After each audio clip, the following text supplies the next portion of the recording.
Satsang-60. There is only one without a second.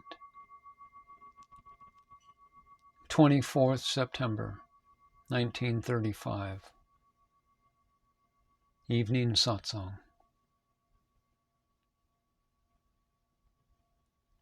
The Self, Atman, is one, alone, prior to all, only one, totally complete. If anything else were to come, from where would it come? It could only come by destroying the one. There is no place for a second thing to enter. The One Self is fully, totally existing. No second is possible. The Supreme Self, Param Atman, is everywhere fully.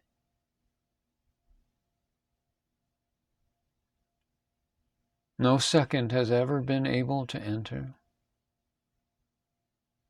If it is felt that some other has entered, this is only delusion. It is only a doubt.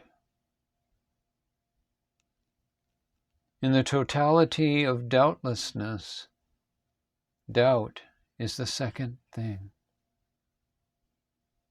That doubt multiplies and becomes a mind full of doubts, and the illusion of the world appears. By remembering the Self, the vision of Param Atman is confirmed, and doubt is removed, and the oneness of existence is proved. There is only one form, one state, and one power that exists eternally. When you are sure that there is only one, then there is no second.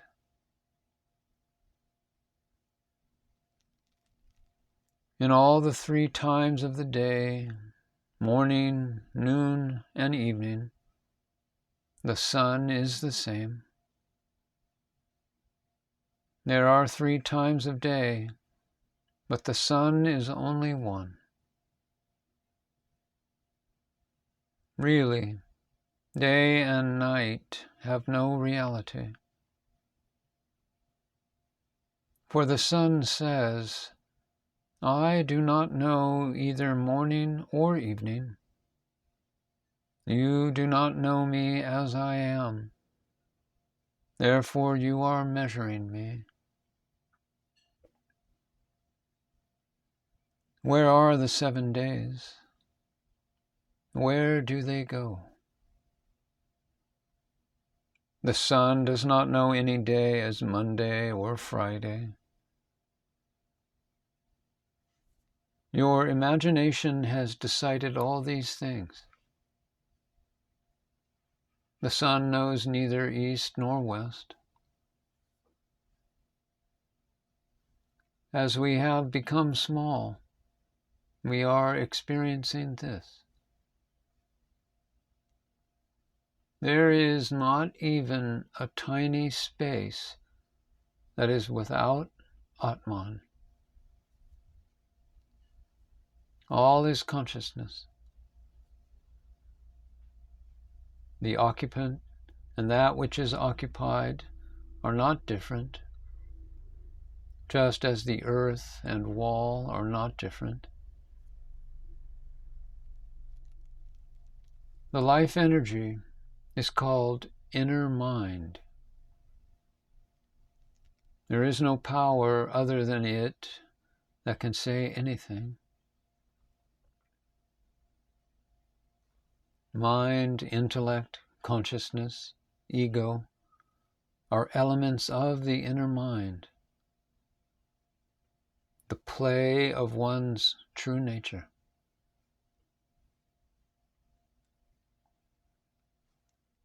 One man came for dinner and said, "We are 17 people." However, he was only one person, but was referring to the 5 pranas, the 5 sense organs, the 5 organs of action, along with the mind and intellect, which together made 17.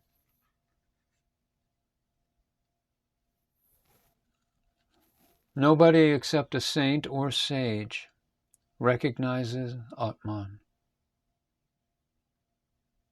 A clever scholar does not recognize the self. All is the self, one and only one. The organs of the senses have to do their jobs as a natural activity. It is their very nature.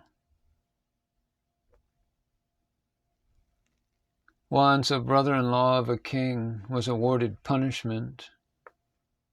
He had to sleep for 27 days. After 5 days he said, "You may even hang me, but I don't want this punishment." Nobody wants a mind without any activity. Only a saint or sage can live in that silence. To be without activity is not the nature of mind. Mind only remains quiet in the vicinity of reality. The mind can get the joy of freedom only in the vicinity of reality. As long as there are false notions in the mind, or the hope of happiness, the mind suffers a repetition of sorrow. Even the mind that is put under control through pranayama and yoga becomes victim of sentimentality at the time of breaking the trance of absorption. The saints and sages who have realized the self through the path of devotion know the nature of the rising mind itself, and therefore their mind is always silent in innate happiness.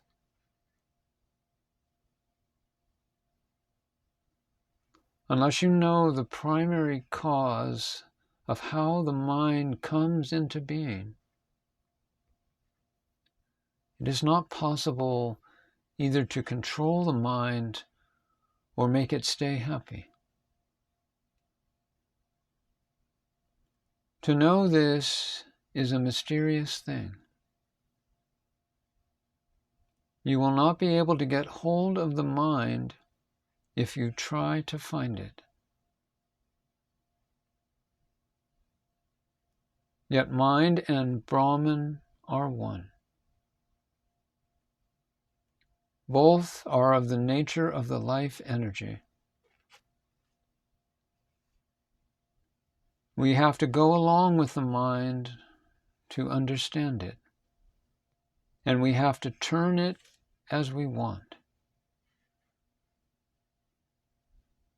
If you become forceful with the mind, it becomes doubly arrogant.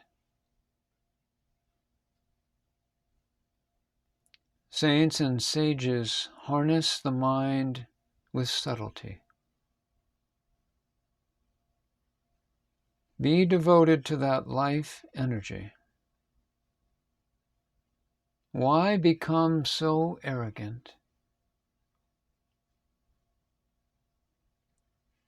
There is a saying in Hindi, worship the Guru, why have arrogance?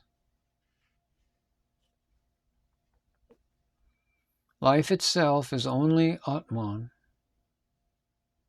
The mind is an appearance on the self.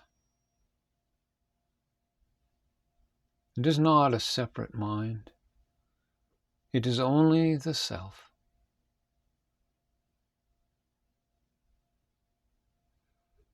The speaker and the thing about which he speaks is only the self. Who is there separate from the self who speaks? God has created the Vedas. The Veda means to speak. The speaker of the Vedas is Atman.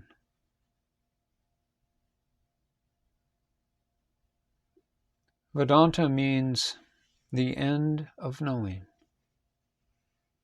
Veda means to know. The pranava, or Omkar, which knows the Vedas, is only Atman, the self. The reply and the response, as well as the origin of Om, is the self alone. The speech of the primordial speech.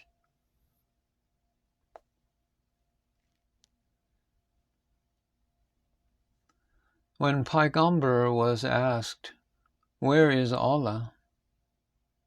he said, "He is." This means that He is Om. The entity that gives response is Allah alone. We are not somebody separate from God. God is one. There are not two things. By God's speech, the Word, the entire universe functions. And it is God's Word which is obeyed. Om is permeating in the whole world. The first syllable of Om is A. Without first uttering A, no speech is possible. A plus U plus M together are called the three syllables. Om is three syllables with a half syllable, which is God. And these three syllables, together with God, are the base of the world. The three worlds are created from this. And from three worlds, innumerable universes came into existence. Therefore, the primordial Om is the self, the subject of all speech. To see with the eyes is Atman, and at the same time, what is recognized is knowledge. Without the self, the eyes are but a lump of flesh.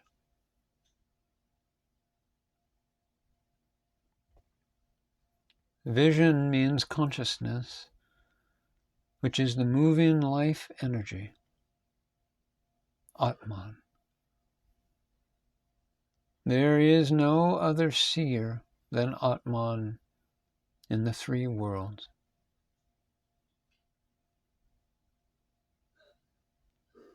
The three worlds are the waking state, the dream state, and the deep sleep state.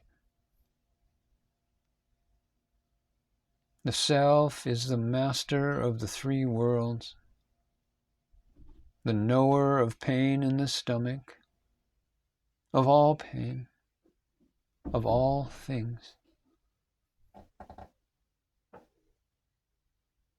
The art of seeing is Atman. The cause or origin is known by Atman only. One who understands is aware, and that is the self. The light that is given by the eye because consciousness is there. It is your own being. The tongue without Atman is just like a sole of a boot. What does it know? Atman is the one who enjoys the smelling and that which is smelled, and the one who recognizes the smell. It is Atman who has the knowledge of all things. Nobody except the self knows a thing.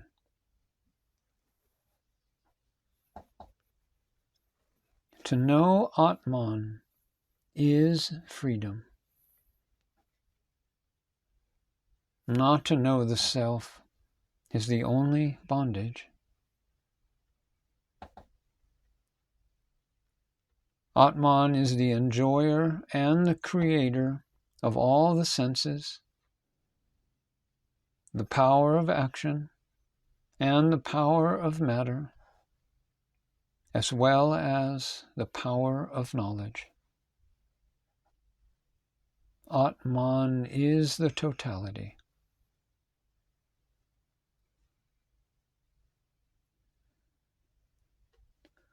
How can the lump of flesh called the body be separate from the self?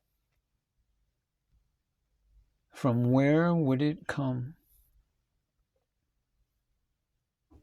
All is one. Then, what is it that can be called as other? What is other than the self? The breath of all is one.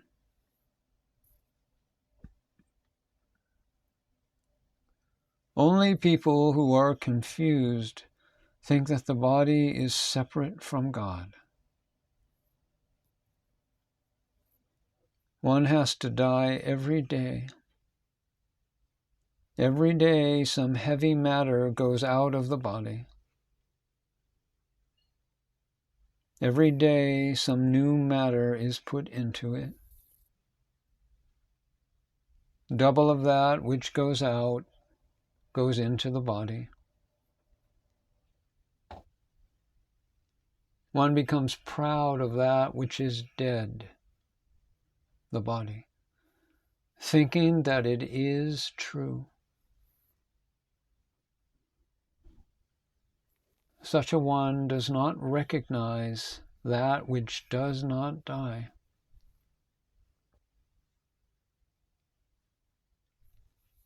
These 5 elements are like waves of water in a single ocean. There is nothing separate from the self. All of the animate and inanimate creation is only Atman. Different names are given only for convenience of functioning in the society. It is not necessary to behave as an eccentric when you become knowledgeable. Ajnani. There is only one universal self, Atman.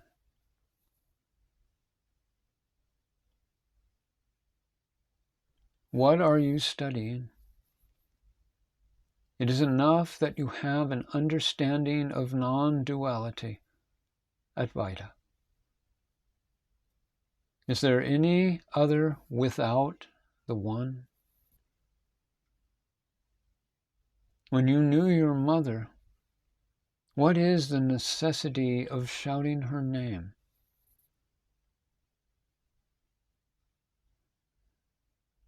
When the mind is imbibed with the inquiry and discernment that there is only one, nothing else remains to be done.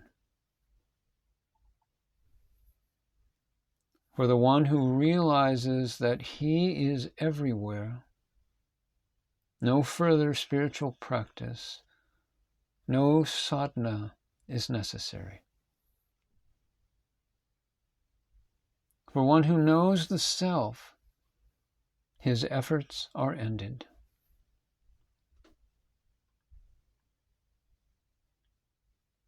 I keep telling the dear devotees that the self is all, that I am in all.